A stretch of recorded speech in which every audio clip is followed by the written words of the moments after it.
I'm Maven Eloise. So I'm going to read a longer story now, and it's Winnie the Pooh story. It's out of my great, terrific 5-minute Winnie the Pooh stories, and the words are a little smaller, so I'm going to wear my glasses to do this one. And I picked out the first story. It's about Winnie the Pooh and Piglet having a sleepover, and that's what it's called. So, Winnie the Pooh and Piglet are at they're at Piglet's house, and they're at Winnie the Pooh's house, and they're gonna have a best friends sleepover. Okay, so there you see Pooh is tucking Piglet in. Winnie the Pooh has his pajamas on. Piglet has his pajamas on. So let's try this story.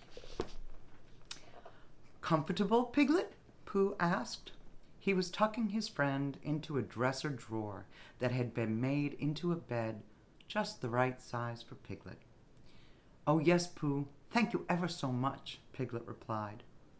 The two friends were having a best friend sleepover, which, as far as they could tell, had to involve sleeping over something. I suppose you could say that I'm sleeping over the other dresser drawer, said Piglet. Pooh nodded. He looked around his house. Now, I wonder what I should sleep over. Piglet looked around too, but there seemed to be just one place that was well suited for Pooh, his own bed. So in the end, that's what Pooh decided to sleep over. Well, good night, Piglet, said Pooh. Blew out the candle and climbed into bed. Good night, Pooh Bear, Piglet replied. Piglet lay in the darkness of Pooh's room, comfortable in his drawer. What a wonderful best friend sleepover it had been so far, he thought. First, Piglet and Pooh had enjoyed a before-bedtime snack. Next, they had put on their pajamas. Then they made up a bedtime story together. Of course, it was always fun spending time with Pooh, although there was something about being at Pooh's house at bedtime that was so different from being at Piglet's own house at bedtime. As he lay in the dresser drawer with his eyes wide open, it occurred to Piglet that the darkness at Pooh's house was much darker than it was at his own house. So Piglet rolled over and pulled up the covers and closed his eyes tight. Tried to close them so tight, and he tried to fall asleep. But nothing happened. Piglet opened one eye and peeked out into the darkness. And that's when he noticed that it was very quiet in Pooh's room.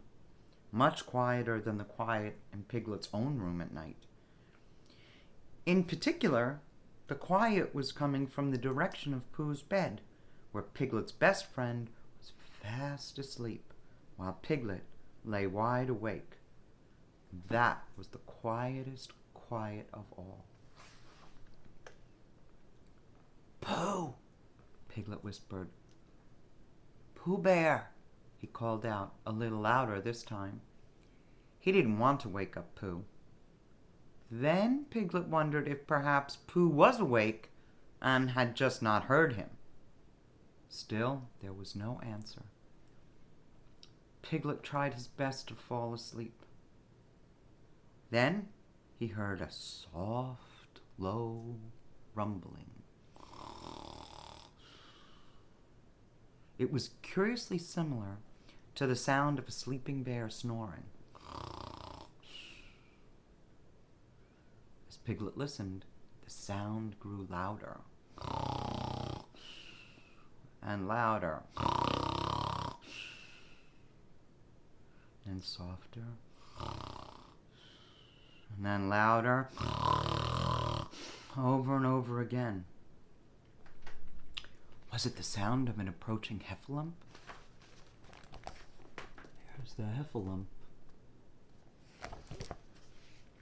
Piglet wondered, and the sound continued. Pooh! Oh, dear! Piglet shouted, jumping out of the drawer and running to Pooh's bedside. He shook Pooh as he shouted, wake up, oh, please, Pooh. Said Pooh, sitting up drowsily. He climbed out of bed and walked over to turn on the light. When it was lit, he found Piglet hiding under the covers in Pooh's bed. There he is. Piglet's hiding under the covers. Right there. Why, Piglet, what's the matter? Piglet was trembling so much it was hard to get the words out. It's that horrible noise, Pooh, he stammered. Piglet listened for the noise so he could point it out, then realized he couldn't hear it anymore. That's funny, said Piglet as he peeked out from under the covers. The noise stopped as soon as you woke up, Pooh. Said Pooh. He shrugged. And he yawned. I guess that means we can go back to sleep. Piglet wasn't so sure. He didn't want to hurt Pooh's feelings, but he didn't think he could fall asleep in Pooh's room. Pooh Bear, said Piglet timidly, I don't mean to be a bad best friend. But do you think we might, have the rest of our best friends sleep over some other night? I'm just not used to sleeping anywhere but my own house. Pooh sat down on the bed and put his arm around Piglet. I understand, Piglet. I understand. We can have the rest of our best friends sleep over whenever you like. Pooh helped Piglet gather his things, including his very own little pillow.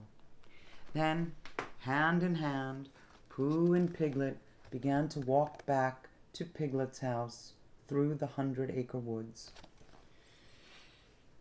It was a short stroll through the forest to Piglet's house. The stars were still twinkling in the night sky when the two best friends arrived. Here you are, Piglet, Pooh said as they entered. Home, sweet home. You see the stars in the sky? Piglet was very glad to be at his own house. Oh, thank you, Pooh. Thank you so much for understanding and for walking me back. I suppose you'll need to get home to bed now. Pooh considered the question. That does sound like the thing to do, said Pooh, but first I must sit down for a little rest. Pooh noticed a comfortable-looking chair. Just for a few minutes, of course, he said. While Piglet put away his things, Pooh sat down in the chair.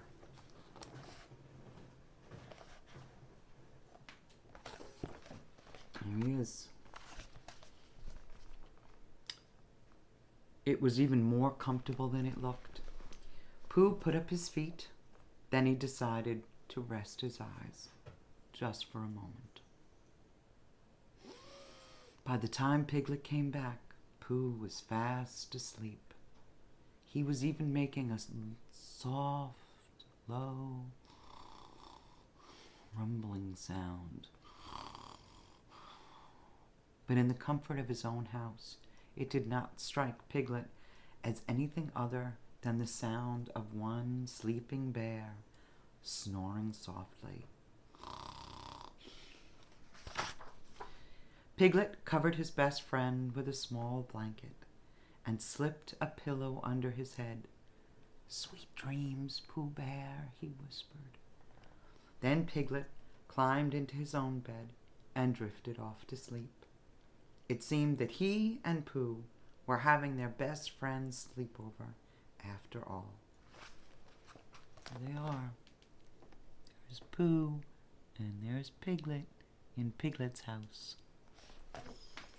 Okay, could be nap time, could be bedtime, but you know, it's always good when you have a friend to sleep with. And Maeve and Eloise are lucky that they have each other to have a nap with or have bedtime with. So I'll see you for the next story. Bye.